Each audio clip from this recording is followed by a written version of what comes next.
Shalom sahabat Rema yang terkasih di dalam Tuhan.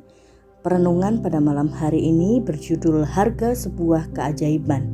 Markus pasal 11 ayat yang ke-24 menyatakan, "Karena itu aku berkata kepadamu, apa saja yang kamu minta dan doakan, percayalah bahwa kamu telah menerimanya, maka hal itu akan diberikan kepadamu." Sahabat Rema, suatu kali seorang ibu tersedak karena sebuah obat. Dia berusaha sekuat tenaga untuk mengeluarkan obat tersebut, namun tidak kunjung berhasil.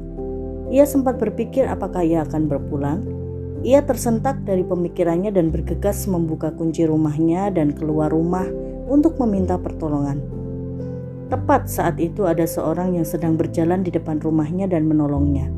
Tetapi itu pun belum berhasil. Ia pun kembali berpikir, apakah ini saatnya? Namun dalam hatinya ia terus berdoa dan memohon kepada Tuhan supaya Tuhan menolongnya. Maka tidak lama kemudian ada seorang bapak penjual makanan keliling yang berhenti dan segera melakukan pertolongan. Akhirnya obat itu berhasil dikeluarkan dan ia pun dapat bernafas dengan baik. Hampir saja ia kehilangan nyawanya karena tersedak, namun keajaiban Tuhan datang di saat yang tepat. Sahabat Rema, demikianlah keajaiban dalam hidup kita. Tuhan seringkali menguji kedalaman iman kita sebelum menghadirkan mukjizatnya. Harga sebuah keajaiban bukanlah uang atau harta, melainkan iman yang teguh di tengah badai kehidupan. Sebab seperti tubuh tanpa roh adalah mati, demikian jugalah iman tanpa perbuatan-perbuatan adalah mati. Demikianlah dinyatakan dalam Yakobus pasal 2 ayat 26. Keajaiban memiliki harga yang unik. Ia menuntut kita untuk tetap percaya ketika semua bukti mengatakan sebaliknya. Ia meminta kita untuk terus berdoa ketika langit tampak tertutup.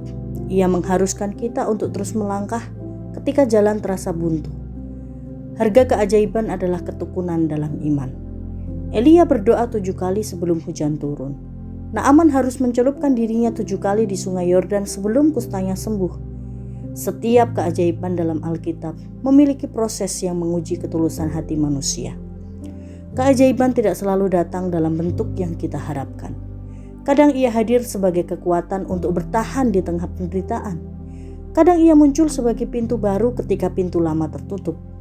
Kadang ia datang sebagai kedamaian hati di tengah badai yang belum reda. Yesaya pasal 55 ayat 8 menyatakan, "Sebab rancanganku bukanlah rancanganmu, dan jalanmu bukanlah jalanku." Demikianlah firman Tuhan. Malam ini, jika kita sedang menanti keajaiban, ingatlah bahwa Tuhan tidak pernah terlambat. Ia bekerja dalam waktunya yang sempurna. Teruslah membayar harga keajaiban dengan iman yang tidak pernah menyerah, doa yang tidak pernah berhenti, dan harapan yang tidak pernah padam. Mari kita berdoa. Terima kasih Tuhan untuk malam hari ini.